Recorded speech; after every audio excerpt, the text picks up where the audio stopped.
సహకార బ్యాంకుల ద్వారా రైతులకు లోన్లు 1,00,000 నుంచి 1,50,000కి పెంచుతున్నట్లు జిల్లా సహకార బ్యాంకు చైర్మన్ కుంభం శ్రీనివాస్ రెడ్డి తెలిపారు. అలాగే డీసీసీబీ పదవీ కాలాన్ని పెంచే విధంగా కృషి చేస్తున్నామన్నారు. శుక్రవారం స్థానిక డీసీసీబీలో మహాజన సమావేశం జరిగింది. ఈ సమావేశంలో జిల్లా సహకార బ్యాంకు చైర్మన్ కుంభం శ్రీనివాస్ రెడ్డి మాట్లాడుతూ సహకార బ్యాంకుల ద్వారా రైతులకు లోన్లు 1,00,000 నుంచి 1,50,000కి పెంచుతున్నట్లు తెలిపారు.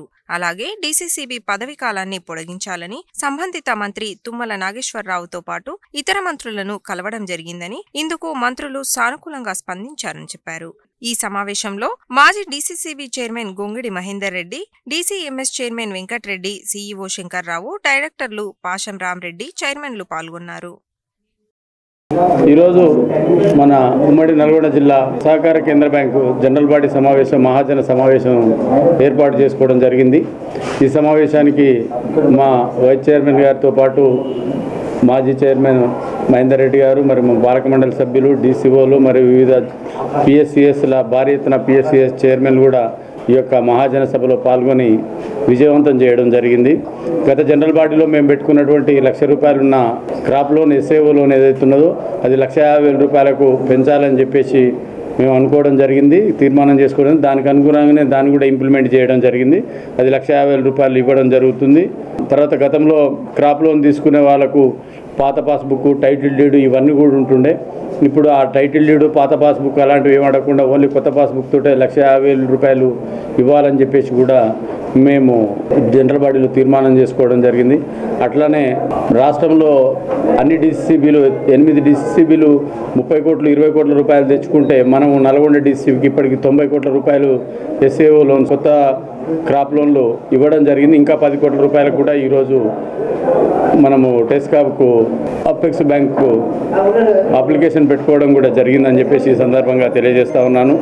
అట్లనే సంఘాలకు ఏదైతే ఈ డివిడెంట్ ఉందో, సంఘాలకు ఉన్న డివిడెంట్ డీసీసీబీల నుంచి సంఘాలకు డివిడెంట్ ఇవ్వాలని చెప్పేసి చైర్మన్ అందరూ కోరడంతో ఆ డివిడెంట్పై కూడా మా కమిటీలో తీర్మానం చేసుకొని మా నిర్ణయాన్ని ఎలాగో పాజిటివ్గా ఉండే విధంగా చేసుకుంటామని చెప్పేసి కూడా ఈ సందర్భంగా తెలియజేస్తూ ఉన్నాను. తర్వాత చాలా కాలం నుంచి పిఎస్సిఎస్లో సీఈఓలు 30-40 సంవత్సరాల నుంచి ఒకే సొసైటీలో ఉండి పాతుకుపోయి అనేక ఇబ్బందులు పడుతున్నామని చెప్పేసి మా చైర్మన్లు చాలామంది ఆవేదన చెందడంతో గత జనరల్ బాడీలో పెట్టుకున్నటువంటి ఈ యొక్క జనరల్ బాడీలో పెట్టుకున్నటువంటి తీర్మానాన్ని ఎస్ఎల్ఈసి కమిటీకి పంపించడం జరిగింది. ఎస్ఎల్ఈసి కమిటీ కూడా తీర్మానం చేసింది, కానీ దాని విధి విధానాలు ఇవ్వలేదు. ఆ విధి విధానాలు వచ్చిన తర్వాత ఈ సొసైటీలలో ఉన్న సీఈఓలను కూడా ట్రాన్స్ఫర్ పాలసీ తీసుకొచ్చి అందరినీ ట్రాన్స్ఫర్ చేసే విధంగా ముందుకు పోతామని చెప్పేసి కూడా మా చైర్మన్ అందరికి కూడా ఈ జనరల్ బాడీ సందర్భంగా మాట ఇవ్వడం కూడా జరిగిందని చెప్పేసి కూడా ఈ సందర్భంగా తెలియజేస్తూ ఉన్నాను.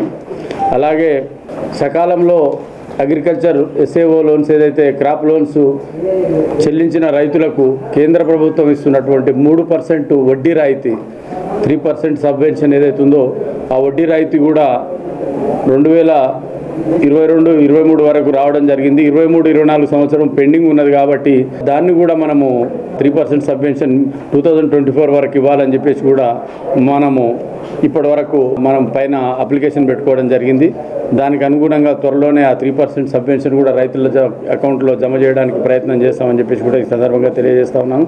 అదేవిధంగా మన కోఆపరేటివ్ బ్యాంక్ తరఫున ఉమ్మడి నల్గొండ జిల్లాకు 500 కోట్ల రూపాయలు రుణమాఫీ కావాల్సి ఉండగా ఇప్పటి వరకు 4 విడతల్లో కోఆపరేటివ్ బ్యాంకులో 324 కోట్ల రూపాయలు రుణమాఫీ అయింది. ఇంకా 280 కోట్ల రూపాయలు రావాల్సి ఉందని చెప్పేసి కూడా ఈ సందర్భంగా తెలియజేస్తూ ఉన్నాను. ఆ 280 కోట్లు కూడా 2 లక్షల పైన ఉన్న వాళ్ళకు, ఆ 2 లక్షల పైన ఉన్న వాళ్ళ పైసలు మేము జమ చేసుకుంటాము. 2 లక్షల వరకు రుణమాఫీ చేయాలని చెప్పేసి గౌరవ మంత్రివర్యులు తుమ్మల నాగేశ్వరరావు గారికి కూడా మేము గతంలో రిప్రజెంట్ చేయడం జరిగింది. వారు కూడా 26వ తారీఖు నాడు రైతు భరోసా వేస్తున్నాం. రైతు భరోసా అయిపోయిన తర్వాత ఖచ్చితంగా 2 లక్షల పైన పడిన రుణమాఫీ వాళ్ళకు కూడా చేపిస్తామని చెప్పేసి కూడా గౌరవ మంత్రివర్యులు మాకు హామీ ఇవ్వడం జరిగిందని చెప్పేసి కూడా ఈ సందర్భంగా తెలియజేస్తూ ఉన్నాను. అట్లాగే ఈ యొక్క నల్గొండ డీసీసీబీని అగ్రస్థానంలో ఉంచాలి అని. ఎందుకంటే నల్గొండ జిల్లా ఎక్కడో మేము మా పాలక మండలి ప్రమాణ స్వీకారం చేసినప్పుడు 8వ స్థానంలో ఉన్నటువంటి ఈ డీసీసీబీ ఇప్పుడు 2వ స్థానానికి వచ్చిందంటే మా పాలక మండలి, మా వైస్ చైర్మన్, మా మాజీ చైర్మన్, మా పాలక మండలి సభ్యులందరి సహాయ సహకారాలతో 2వ స్థానానికి వచ్చిందని చెప్పేసి కూడా గర్వంగా నేను తెలియజేస్తూ ఉన్నాను. అదేవిధంగా ఈరోజు ఈ యొక్క బ్యాంకు 33 కోట్ల ప్రాఫిట్తో ముందుకు పోతూ ఉంది.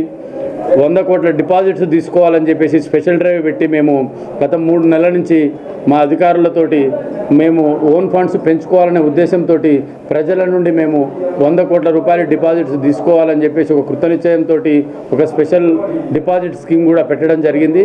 దానికి అనుగుణంగా ఈరోజు వరకు 92 కోట్ల రూపాయలు డిపాజిట్స్ కూడా వచ్చినాయి. ఇంకా 4 రోజులు టైం ఉంది కాబట్టి ఖచ్చితంగా ఈ 6 కోట్ల రూపాయలు కూడా తెచ్చి మాకు ఖచ్చితంగా 100 కోట్ల డిపాజిట్ కూడా మేము పూర్తి చేసుకుంటామన్న ఆకాంక్ష కూడా మాకు ఉందని చెప్పేసి కూడా ఈ సందర్భంగా తెలియజేస్తూ ఉన్నాను. ఏది ఏమైనప్పటికీ కూడా మా యొక్క చైర్మన్ల మనోభావాలు దెబ్బతినకుండా మా యొక్క పాలక మండలి ఈ 5 సంవత్సరాలు బ్రహ్మాండంగా ముందుకు పోయింది కాబట్టి ఇంకా రాబోయే రోజుల్లో ప్రభుత్వము మాకు సహకరించి ఇంకొద్దిగా ఎక్స్టెన్షన్ ఇస్తే కూడా ఖచ్చితంగా రైతులకు ఇంకా బాగా సేవ చేస్తామని చెప్పేసి కూడా మా యొక్క చైర్మన్ అందరూ కూడా వారి ఆశాభావాన్ని వ్యక్తం చేయడం జరిగింది. ఆ విషయాన్ని కూడా రేపు ముఖ్యమంత్రి గారి దృష్టికి వారి టైంను ఇస్తే వెళ్ళి వారి దృష్టికి కూడా మా చైర్మన్ల యొక్క ఆకాంక్షని వారి దృష్టిలో ఉంచాలని చెప్పేసి అనుకుంటా ఉన్నాం. ఏది ఏమైనప్పటికీ కూడా మేము ఈ పాలక మండలి రైతులకు సేవ చేసే విధంలో ఏ రకంగా వెనకకు పోకుండా ఇంకా ముందు అనేక రాజకీయాలు ఈ పిఎస్సిఎస్ అడ్డం పెట్టుకొని రైతులకు అనేక సేవలు చేయడము ఈ యొక్క పిఎస్సిఎస్ చైర్మన్ల పూర్వజన సుకృతంగా నేను భావిస్తూ ఉన్నాను. కాబట్టి ఖచ్చితంగా రాబోయే రోజుల్లో ఇంకా మంచి పదవులు మా పిఎస్సిఎస్ చైర్మన్ల ముందుకు పోవాలని చెప్పేసి కూడా కోరుకుంటూ సెలవు తీసుకుంటా ఉన్నాను.